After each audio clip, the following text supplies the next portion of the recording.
Lefkos and aspros are two words we use in Greek for the color white. But why do we have two words? It is a matter of cultural evolution and cultural interaction. As you know, Greece has a rich history, and during its cultural journey over the centuries, it has met with many peoples who have influenced it. Well, the word Lefkos dates back to ancient times. We can find this word in Homer's Iliad, for example, when the goddess Hera is described as Lefkolenos, that is, one who has white arms. On the other hand, the word aspros comes from the Latin word asper.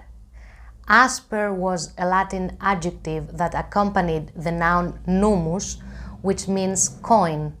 Thus, numus asper was used to describe a newly minted coin which was shiny as it had not been used much to lose its shine and was still new.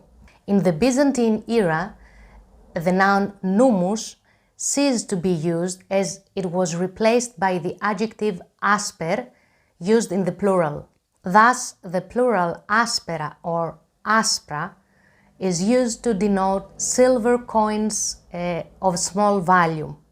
And because silver is white, the word aspros came to mean the color white today.